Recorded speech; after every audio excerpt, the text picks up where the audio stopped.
Olá, cumprimento a todos, aqui é o pastor José Carlos Carvalho, da cidade de Santos, São Paulo.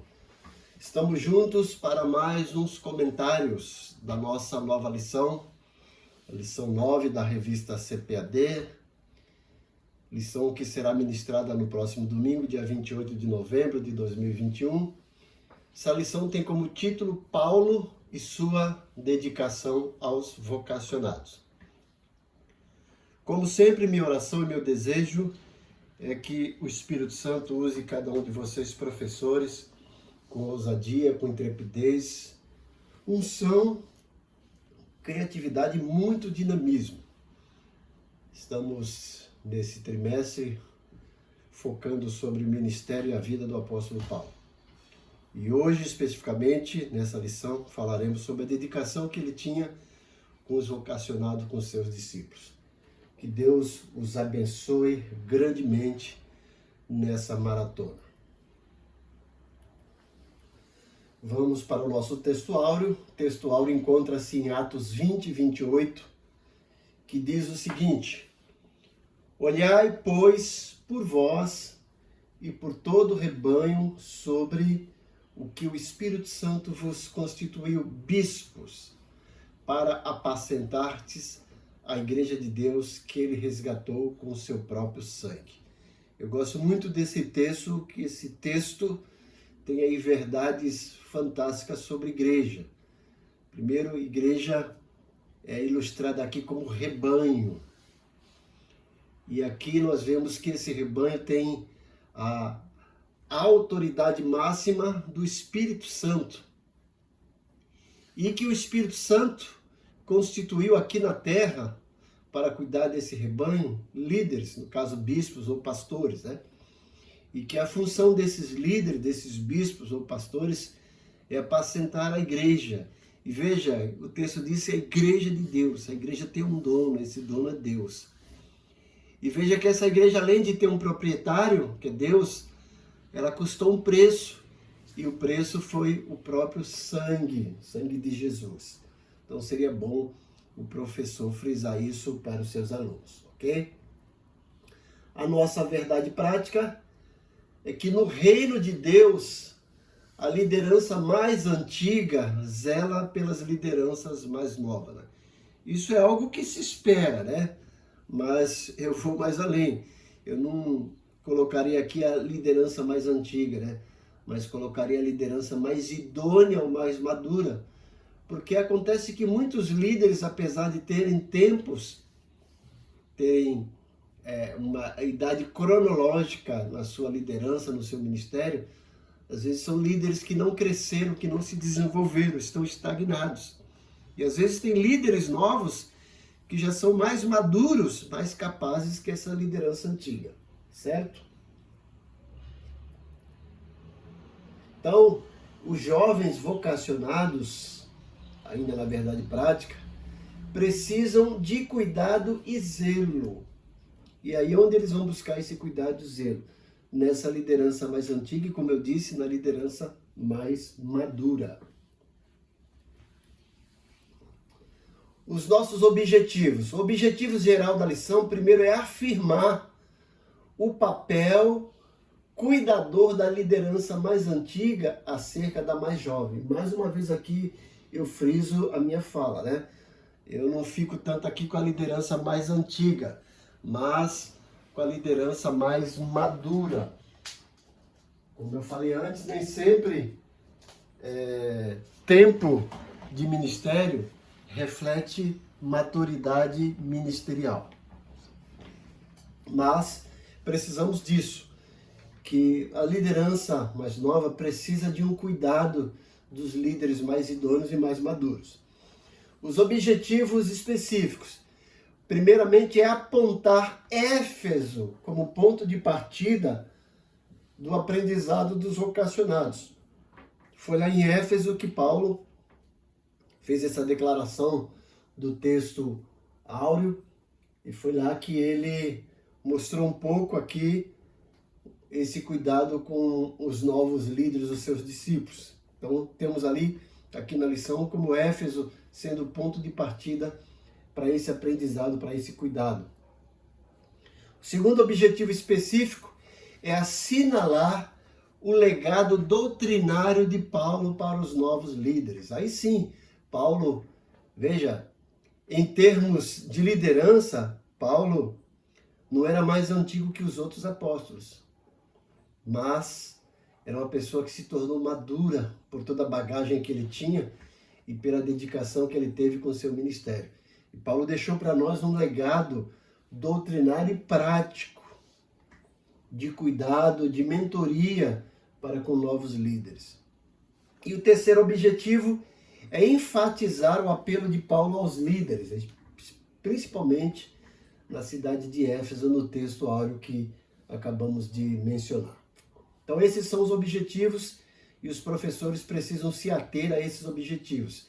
Principalmente lembrar que a lição tem como foco aqui esse objetivo geral. E cada um desses objetivos apontam para um dos tópicos. Então o objetivo 1 visa o tópico 1º, o 2 o tópico 2º e o 3 sucessivamente o tópico 3º, correto? Bom, o nosso ponto central da lição é mostrar que a liderança mais antiga deve cuidar das mais novas. E mais uma vez eu coloco aqui a minha fala. Eu não colocaria a liderança mais antiga, mas a liderança mais madura. Mais uma vez mostrando que tempo ministerial não reflete maturidade ministerial. Necessariamente deveria ser assim, mas na prática não é. A nossa interação com o professor. Vemos que uma das lições mais extraordinárias no ministério desse grande apóstolo Paulo foi o seu investimento pessoal em discipular, em cuidar, em exercer uma mentoria com seus convertidos, com os discípulos em potenciais e torná-los em obreiros, assim como ele fez com Áquila e Priscila, assim como ele fez com Tito e Timóteo. Paulo tinha noção que o seu ministério seria curto e que ele logo, sairia de cena. Mas, independente dele sair de cena, a igreja continuaria. E para essa igreja continuar e com qualidade, precisava de obreiros qualificados. Então ele tinha essa consciência histórica a respeito da obra de Deus, essa obra divina. E essa obra, a igreja, não terminaria com sua morte, pelo contrário, ela avançaria até a volta de Jesus. É muito significativo nos conscientizar de que o reino de Deus é muito maior do que qualquer líder ou qualquer interesse humano. A obra da evangelização e simultaneamente a obra do discipulado não pode parar por falta de novos obreiros. O Senhor chama as antigas lideranças, ou as lideranças mais maduras, para cuidar dos novos obreiros, dos novos líderes que aparecem. E Lucas 10:12 retrata isso. O próprio Senhor Jesus disse: grande é em verdade a seara, mas os obreiros são poucos. Rogai, pois, ao Senhor da seara que envie obreiros para a sua seara. E convém dizer que nós estamos vivendo aí um período de crise vocacional. Muitos jovens, muitas pessoas que se convertem estão aí fadadas ao comodismo, não querem trabalhar, querem apenas ficar sugando, não querem se lançar na obra, não querem se oferecer como obreiros qualificados. Então, é muito importante que exerçamos uma ótima liderança, uma ótima mentoria para que as pessoas se sintam chamadas e vocacionadas. A nossa introdução. Então, nessa lição, vamos estudar sobre o grande legado do apóstolo dos gentios, de Paulo. Esse legado que ele deixou para os obreiros da nossa atualidade. A maneira como Paulo ensinou os seus convertidos, os seus discípulos, os novos vocacionados, o legado doutrinário que ele deixou para esses obreiros e ainda os apelos registrados nas suas cartas para os líderes no sentido de cuidar do rebanho de Deus. Tudo isso é importante, tudo isso deve ser analisado. Então temos muito o que aprender, não só com o ministério, mas com a própria vida do apóstolo Paulo. E o meu desejo, mais uma vez, é que o Espírito Santo fale aos nossos corações e que cada professor transmita essa fala com ousadia, com unção, com dinamismo aos seus alunos. Que Deus os abençoe nessa jornada. Vamos então para o nosso tópico 1. Tópico 1, Éfeso, o ponto de aprendizado dos vocacionados. Então temos como base Atos 20, na viagem missionária de Paulo, quando ele chega em Éfeso. Vemos ali o apelo, o que ele fez orando e cuidando, se importando com a igreja, com os novos convertidos e principalmente com os líderes que ele tinha deixado. Vai mostrar que Éfeso foi o ponto de partida para novos líderes. Tanto é que Timóteo se tornou pastor da igreja de Éfeso. Timóteo foi um discípulo de Paulo. O nosso subtópico 1 tem como título o ponto de partida. Então, nas lições anteriores, mas principalmente na última lição, vimos que a cidade de Antioquia foi o lugar do desenvolvimento vocacional do apóstolo Paulo. Quando o evangelho cresce na cidade de Antioquia, as pessoas percebem que precisam mandar alguém com capacidade, com conhecimento, com maturidade. E eles não hesitam, enviam Barnabé. Barnabé reconhece que precisa de ajuda, leva Paulo e fazem um trabalho excelente, pois a igreja de Antioquia se tornou uma potência. E quando a gente lê o capítulo 13, vê lá que já tinha líderes vocacionados. Paulo era um deles. E nas suas viagens, posteriormente em Éfeso, Paulo permaneceu mais tempo. E por conta disso, surgiu ali um local estratégico para a formação de novos discípulos. Então percebemos que preparar os seus vocacionados para atuar na igreja da Ásia era uma tarefa imprescindível para o ministério do apóstolo Paulo, pois o ministério dele já estava mais independente dos outros apóstolos de Jerusalém, embora ele não perdesse a comunhão com a igreja mãe, mas ele entendia que o seu ministério era um ministério diferente e diferenciado, que o ministério dele era voltado para as pessoas de mentalidade gentílica, enquanto os outros apóstolos tinham um ministério centrado no povo de mentalidade judia. Então, o que percebemos que sem uma boa preparação dos novos líderes, a obra de Deus não pode ser feita com eficácia. Então é preciso cuidar das novas vocações. Alguém já disse com propriedade, pensando em termos de liderança, que não existe sucesso sem sucessor. Então, se um ministro exibe, e faz um ministério fantástico, ele precisa deixar sucessores. Ele não pode deixar que a obra fique paralisada com a sua partida, com a sua transferência ou com a sua morte. Alguém tem que dar continuidade. E essa continuidade precisa ser feita por pessoas vocacionadas, mentoreadas, discipuladas e treinadas para tanto.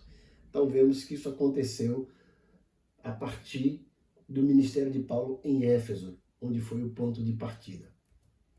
O nosso subtópico 2, Paulo e o despertamento de novas vocações.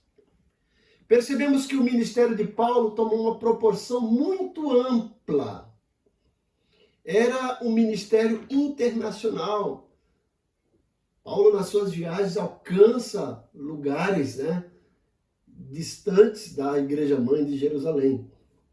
E isso guiado pelo Espírito Santo, como a gente viu em lições anteriores. E com o intuito de levar as boas novas aos grandes centros culturais e religiosos do mundo, Paulo não podia atuar sozinho.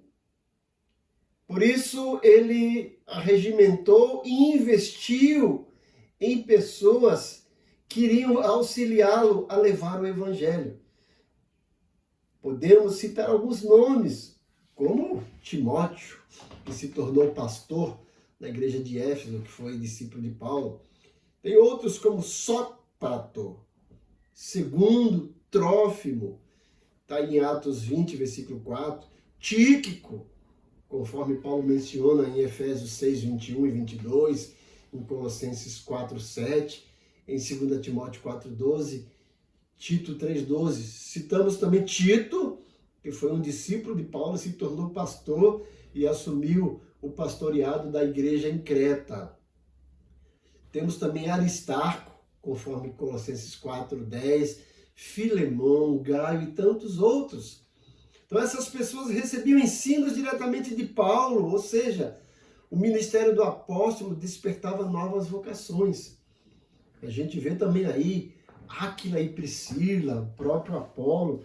Então são pessoas que tiveram Paulo como espelho, como referencial e como mentor ministerial. E podemos então dizer que Paulo não teve apenas filhos, mas netos e bisnetos na fé através desses grandes homens. E eu gostaria também aqui de citar o texto de 2 Timóteo 2,2. Paulo escrevendo para Timóteo, que foi um dos seus filhos na fé, seus discípulos, Paulo diz para ele: e o que de minha parte ouvistes através de muitas testemunhas, transmita também a homens fiéis e idôneos para que transmitam aos outros. Então vemos aí uma geração de vocacionados e de discipulados. Temos aí 4 gerações. Primeiro Paulo, depois Timóteo, depois pessoas, homens idôneos, né? E os outros. Então é fundamental investirmos em futuras gerações, em vocacionados para dar continuidade ao nosso ministério. E é isso que a lição quer mostrar para nós. Vamos para o nosso terceiro tópico. Paulo, um mestre inspirado. Então percebemos que Paulo aproveitou a boa vontade, o interesse, a disposição e até mesmo a disponibilidade de seus filhos na fé para o aprendizado no Evangelho. Aquelas pessoas que tiveram sede de aprender, de crescer e se desenvolver. Então, nesse sentido, Paulo tornou-se um mestre inspirado para aqueles que o ouviam, conforme podemos perceber em 2 Coríntios 2, 12, 13, 17, 1 Coríntios 4, 17, 1 Coríntios 7, 40 e Gálatas capítulo 1, versículo 8 e 9. Paulo recebera revelações do próprio Espírito do Senhor, como ele diz em Gálatas 1:12, e ele passa essas revelações para os seus discípulos, para esses novos vocacionados. Então Paulo reunia vocacionados para dar-lhe instruções de como pastorear as igrejas locais, de como fazer com que as igrejas que ele havia fundado crescessem e se desenvolvessem. Não é por acaso que temos aí 3 epístolas paulinas que são denominadas epístolas pastorais. No caso, 1 e 2 Timóteo, Tito, né? E a ordem cronológica dessas epístolas é 1 Timóteo, Tito e 2 Timóteo. Então, essas cartas, além de serem as epístolas pastorais, contêm aí os últimos desejos, as últimas palavras, as últimas instruções do apóstolo Paulo. Então, nessas cartas chamadas epístolas pastorais, encontramos ali instruções sobre como pastorear uma igreja local, como lidar com diversas pessoas das faixas etárias dessa igreja local. Vemos aí a constituição e a preparação de novos líderes. Era um cuidado constante do apóstolo. Veja que ele, no capítulo 3 de 1 Timóteo e capítulo 1 de Tito, ele orienta sobre a escolha de pastores e diáconos. Precisava seguir alguns critérios, algumas qualificações. Então, esse deve ser o nosso cuidado também, pois a estabilidade ministerial da igreja depende disso. Há tônica dessas epístolas pastorais, na realidade, as tônicas, né, são duas: sã doutrina e obreiros qualificados. Então, uma igreja que prega a sã doutrina vai gerar obreiros qualificados. E esses obreiros qualificados, por sua vez, vão pregar a sã doutrina e vai se tornar um ciclo vicioso do bem. Prega-se a sã doutrina, gera-se obreiros qualificados que pregam a sã doutrina e que geram novos obreiros qualificados. Essa deve ser a tônica das igrejas de hoje. A nossa síntese do tópico 1, então, é mostrar que Éfeso foi um ponto de partida para o despertamento de novos vocacionados, como a gente lê em Atos capítulo 20, certo? O subsídio pedagógico aí. O professor tem que ter um olhar atento para cada tipo de aluno. Veja, o professor de escola dominical tem que ser uma pessoa extraordinária. Por quê? Primeiro, nós estamos lidando com uma geração que não gosta de estudar, não gosta de ler. Outra coisa, nas nossas classes de escola dominical, a gente tem divisão apenas por faixa etária. Mas nós temos, por exemplo, uma classe de adultos, que é essa lição. Nós temos adultos que são, às vezes, semi-analfabetos, temos adultos que têm dificuldade de ler, dificuldade até mesmo de pensar, de raciocinar. E temos pessoas um pouco mais dotadas. Então, o professor tem que saber lidar com tudo isso e tornar uma aula dinâmica para não só para esses tipos de faixa etária, mas para esse tipo de pessoas. Aqueles desanimados, aqueles que são mais empolgados, aqueles que são acomodados. Então nós temos aqui, segundo a revista, pelo menos 3 tipos de alunos. Aquele aluno espontâneo, o aluno passivo e o aluno voluntário. Então o aluno espontâneo é aquela pessoa que tem aquela reação natural em relação aos nossos sentidos, como, por exemplo, um susto. Já o aluno passivo tem a ver com a reação diante de um objeto em direção ao indivíduo. E a voluntária é a que o indivíduo executa por consciência e vontade própria. A classe da escola dominical pode ajudar o aluno a desenvolver essa atenção voluntária tão importante para qualquer área da vida.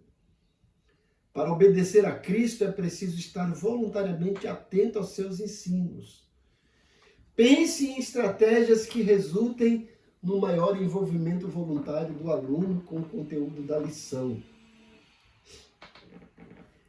E eu vou mais além, gente. Eu acredito que o professor ele tem que gerar no aluno não apenas um desejo de estar presente na escola bíblica dominical, mas tem que gerar no aluno um desejo de aprender e se desenvolver. O professor da escola bíblica dominical não está ali para informar o aluno, mas está ali para formar o aluno. Fazer com que o aluno se forme em um verdadeiro discípulo de Jesus e que se reproduza. Então, um professor de escola bíblica dominical tem que ser uma pessoa, como eu disse a frase da palavra, extraordinária. Tem que ter um dinamismo, uma unção e um comprometimento fantástico com o seu ministério.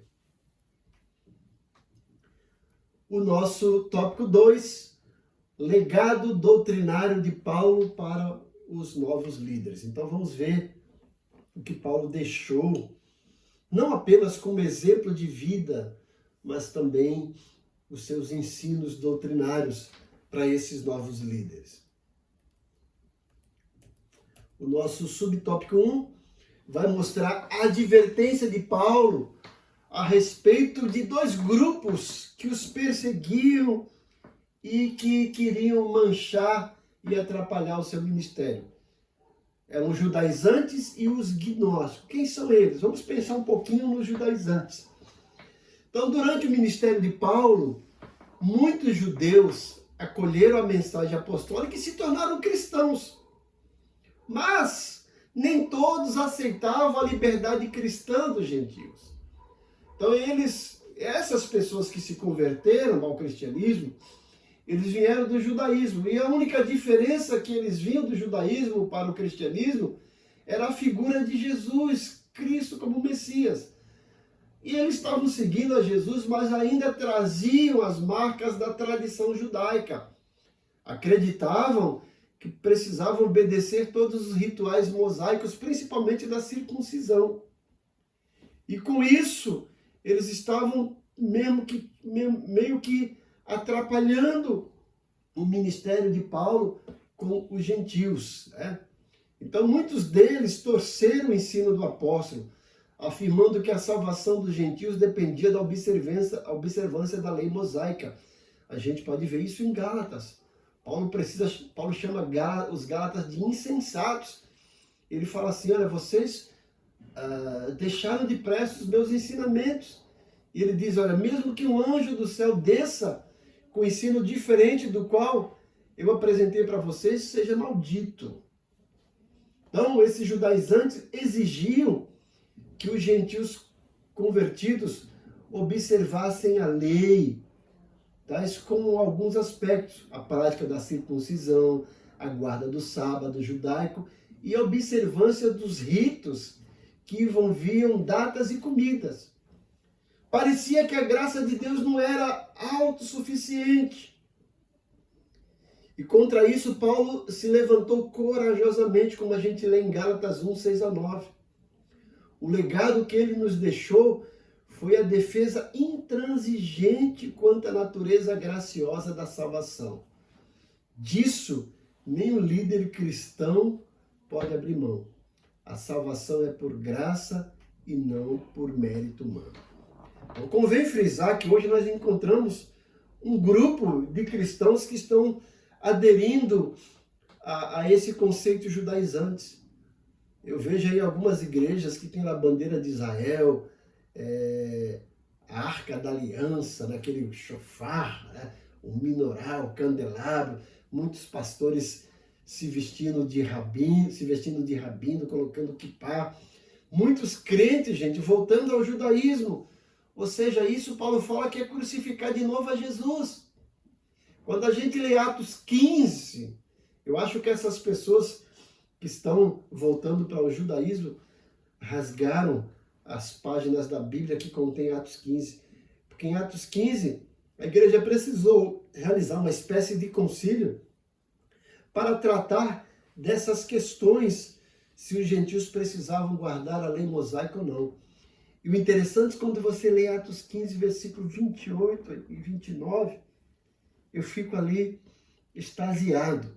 Eles disseram assim, pareceu bem ao Espírito Santo e a nós não impor nada disso aos gentios. Veja que a decisão deles não foi uma decisão apenas dos apóstolos, foi uma decisão que veio do Espírito Santo. Então, Atos 15 deixa bem claro que aqueles que não são judeus não precisam mais guardar os ritos mosaicos, não precisam mais guardar o sábado, né? A circuncisão, nada disso. Está lá bem claro em Atos 15. Bom, o outro tipo de grupo que perseguiu Paulo, que estava tentando fazer um estrago na fé cristã, eram os gnósticos. Naquele tempo, havia cristãos adeptos do gnosticismo. Os gnósticos acrescentavam elementos filosóficos à fé cristã que corrompiam a sã doutrina. Paulo combate isso na carta aos Colossenses. Isso é chamado de sincretismo. Era uma junção de gnosticismo, cristianismo, judaísmo e filosofia. Então essa filosofia era prejudicial ao evangelho que Paulo ensinou. Os gnósticos se consideravam mais espirituais que as demais pessoas. Para eles, o ser humano possui um espírito, que esse espírito é mais importante que o corpo é material que vai se degradar e que não vale nada. Então ensinavam que o corpo é matéria imprestável. Da implicação desse ensino resultava a banalização da graça de Deus. Uma graça que não requer arrependimento, santidade e disciplinas espirituais, não é graça verdadeira. Paulo sempre pregou a liberdade cristã, né? Não a libertinagem cristã. Paulo refuta esse falso evangelho quando ele escreve em 1 Tessalonicenses 5:23. E o mesmo Deus de paz os santifique em tudo, e todo o vosso espírito e alma e corpo sejam plenamente conservados, irrepreensíveis para a vinda de nosso Senhor Jesus Cristo. Então, o legado de Paulo para nós no século 21 é isso. Não banalize a maravilhosa graça de Deus. Não coloque elementos. A graça de Deus tem que ser pregada pura e simples. O nosso subtópico 2, o compromisso de Paulo com o Senhor. É bom nós lermos Atos, capítulo 20. Uma pausa aí para a gente ler Atos, capítulo 20. E especificamente esses versículos que a lição está propondo, né? Versículo 19, versículo 18, né? Vamos dar uma lida em Atos 20 para entendermos melhor esse subtópico da lição. Atos, capítulo 20, aqui o subtópico cita o versículo 19. Atos 20, 19 diz, ó, servindo ao Senhor com toda humildade, lágrimas e provações que pelas ciladas dos judeus me sobrevieram. Mas vamos ler aqui o contexto, começando do versículo 17. Paulo diz, ó, de Mileto mandou a Éfeso chamar os presbíteros da igreja. E quando se encontraram com eles, disse-lhes, vós bem sabeis como foi que me conduzi entre vós em todo o tempo, desde o primeiro dia em que entrei na Ásia, servindo ao Senhor com toda a humildade, lágrimas e provações que pelas ciladas dos judeus me sobrevieram, jamais deixando de vos anunciar coisa alguma proveitosa e de vô-la ensinar publicamente e também de casa em casa, testificando tanto a judeus como a gregos o arrependimento para com Deus e a fé em nosso Senhor Jesus Cristo. Então, Paulo não se preocupava apenas em lidar com os falsos ensinos que deturpavam a fé cristã. Ele se preocupava em viver de maneira coerente com quem ensinava. Então, Paulo tinha um ministério sustentado não apenas pelo seu ensino, mas pela sua vida. Paulo vivia o que ensinava e ensinava o que vivia. Por isso ele tinha uma vida sem ostentação, pois desejava refletir a humildade de Cristo, conforme lemos aqui em Atos 20, 18. Em sua despedida dos obreiros de Éfeso, Paulo procurou deixar um testemunho de amor ao Senhor e à sua igreja. Nesse sentido, aprendemos com Paulo que não podemos pensar numa coisa, desejar e executar outra. Então, o nosso discurso tem que ser coerente com o nosso estilo de vida. E o nosso estilo de vida tem que ser coerente com o nosso discurso. Agir assim é viver numa profunda incoerência e confusão espiritual. Então, é preciso pregar os ensinos de Cristo e refleti-los tanto na vida privada quanto na pública. O cristão ele tem que ser cristão em todo tempo, em todo lugar. Então, a nossa síntese do tópico 2 é mostrar a advertência de Paulo a respeito dos judaizantes e dos gnósticos, que revela compromisso com o Senhor. E esse foi o maior legado do apóstolo Paulo às nossas gerações. Esse compromisso com Deus, com a palavra, com o evangelho simples e objetivo. O nosso subsídio teológico. Então a gente vê que judaizantes é um termo extra-bíblico, mas que é designado aqueles que agiram como judeus ou buscavam assim influenciar outros, baseados na acusação de Paulo de que a atitude de Pedro forçaria os gentios a judaizarem-se, conforme lemos em Gálatas 2,14. Então, foi algo torcido ou distorcido. Os comentários aí referem-se a homens como judaizantes que buscavam impor a circuncisão judaica e outros legalismos sobre os gentios, como, por exemplo, os falsos irmãos que queriam levar toda a igreja para a escravidão da lei, conforme lemos em Gálatas 2,4. E aqueles que ensinavam, né? Atos 15:1, se não vos circuncidardes, não podeis salvar-vos. Paulo atacou os judaizantes na Galácia que obrigava os homens a circuncidar. Gálatas 6:12. E o gnosticismo?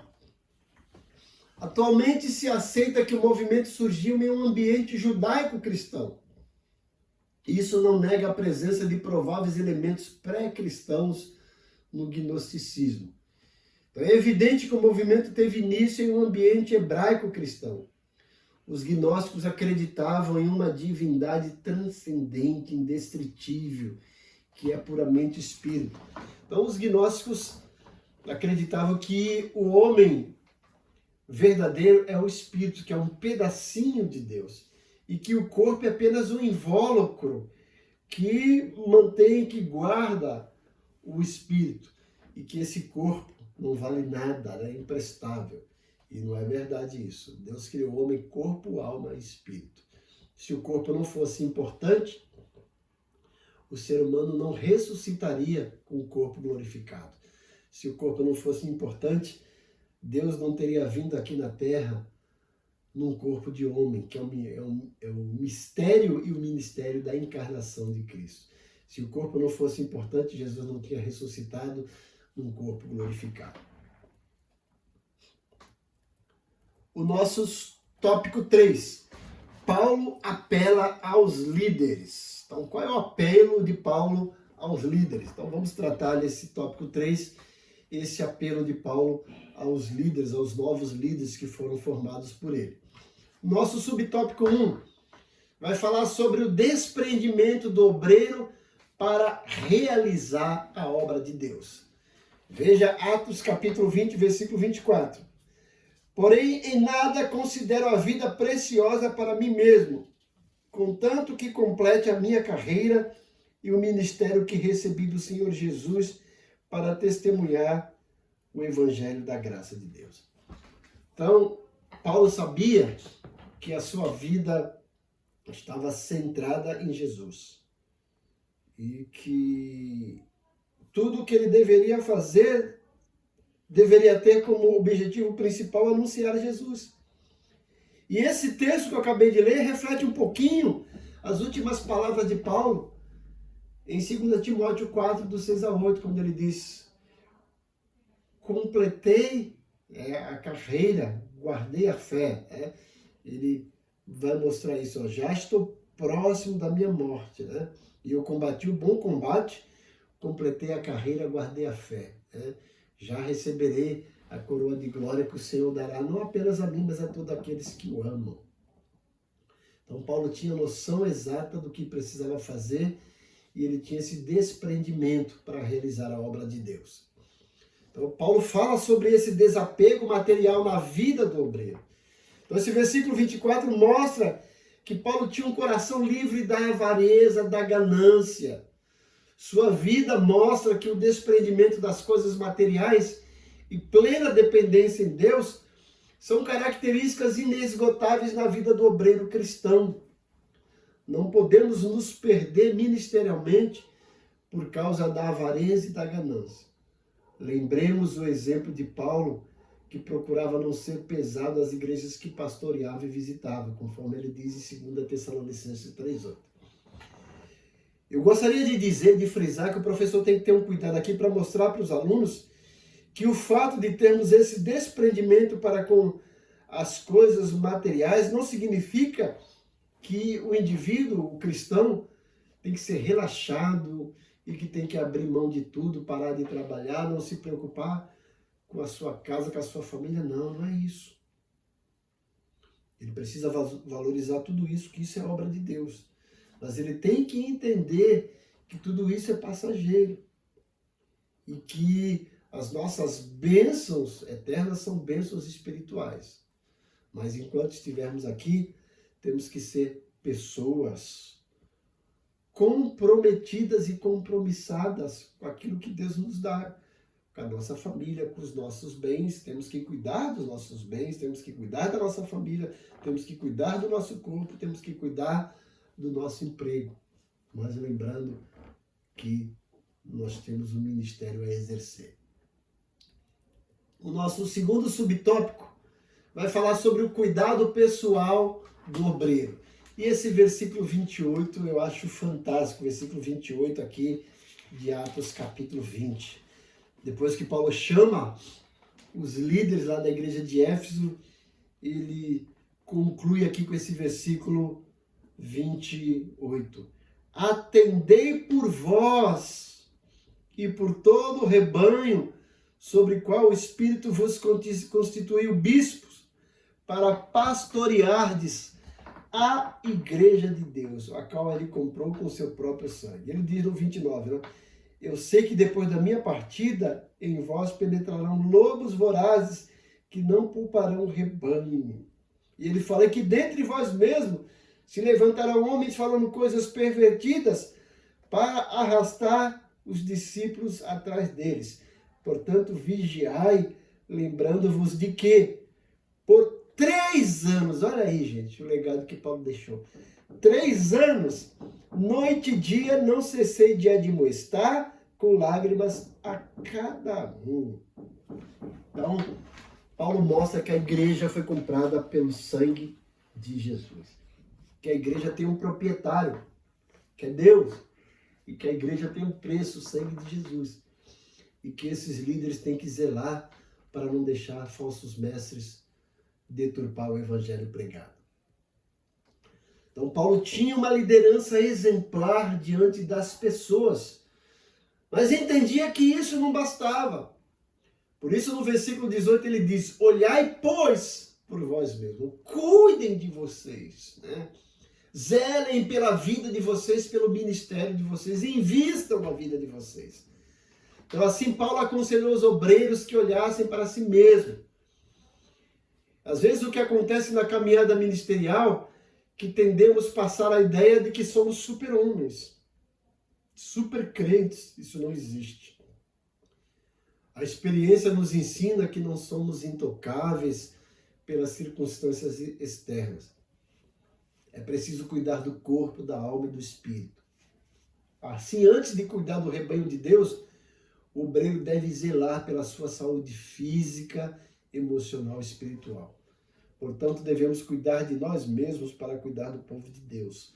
Nós temos aí líderes que se lançam à obra do ministério, mas esquecem de suas vidas, não cuidam do seu corpo. Então nós temos hoje, né, muitos pastores sofrendo de depressão. Gente, o ano de 2018, 2019, tivemos aí inúmeros casos de líderes que se suicidaram. Porque se lançaram à obra, mas esqueceram do cuidado pessoal. Então é importante que o professor passe isso para os seus alunos. Investir no seu cuidado pessoal. E o nosso subtópico 3 vai falar sobre a ameaça de lobos cruéis no rebanho de Deus. No versículo 29 e 30, Paulo vai mostrar que tem inimigos de fora e inimigos de dentro. E o obreiro tem que ver isso, prestar atenção nisso. Então essa metáfora dos lobos cruéis, Paulo está se referindo a falsos mestres que incutiam doutrinas estranhas na mente dos novos, na mente dos incautos. Esses lobos eram espécies de predadores espirituais do rebanho de Deus. Estavam destituídos de misericórdia e amor, só pensavam em si próprio. Nesse sentido, o apóstolo convoca os obreiros a terem o compromisso de cuidar de cada ovelha do rebanho, ensinando-a e protegendo-a. Portanto, estejamos atentos contra os predadores que atacam o rebanho do Senhor. Precisamos desempenhar com fidelidade o nosso papel de guardiões e protetores do rebanho de Deus. Presta atenção que aqui no versículo 29 e 30, Paulo fala no 29, eu sei que depois da minha partida, entre vós penetrarão lobos vorazes que não pouparão o rebanho. Então Paulo está falando de pessoas que vêm de fora, mas olha o que ele diz no 30, e que dentre vós mesmos se levantarão homens falando coisas pervertidas para arrastar os discípulos deles. Então a melhor maneira da gente combater esses penetras, esses pedradores externos e internos, é criar líderes compromissados com a palavra, é ensinar a sã doutrina e colocar na mente deles o cuidado para não deixar que esses pedradores destruam o rebanho de Deus. Então, a nossa síntese do tópico 3, o apóstolo Paulo apela para que os obreiros tenham desprendimento material, cuidado espiritual e prudência para fazer a obra de Deus. Cuidarem do rebanho, mas não esquecerem de si. Cuidarem de si, mas não esquecerem do rebanho. E aí o nosso subsídio teológico, frequentemente sentimos que a vida é um fracasso. A menos que estejamos alcançando o reconhecimento, a diversão, o dinheiro e o sucesso. Isso faz parte do ego humano. Mas Paulo considerava que sua vida não teria valor se ele não a usasse para a obra de Deus. O que ele acrescentou à vida era muito mais importante do que aquilo que havia ganho dela. O que é mais importante para você? O que ganha da vida ou o que você acrescenta a ela? Disposição, gente, é uma qualidade necessária a qualquer pessoa que deseja fazer a obra de Deus. Eu sempre procuro dizer que é uma diferença entre disposição e disponibilidade. Disponibilidade diz respeito a tempo, disposição diz respeito à vontade. Nem todo mundo que tem disponibilidade, ou seja, tempo, tem disposição, tem vontade. Mas aquele que tem vontade e que tem disposição vai encontrar tempo, vai arrumar disponibilidade. Paulo era uma pessoa disposta e disponível.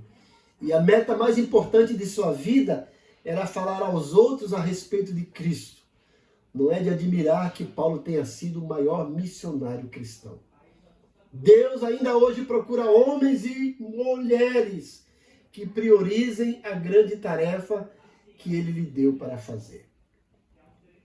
E aí a nossa conclusão, gente, é que a vida do apóstolo Paulo deixa um grande legado para os obreiros da nossa atualidade. Não só para obreiros, mas para todos os crentes.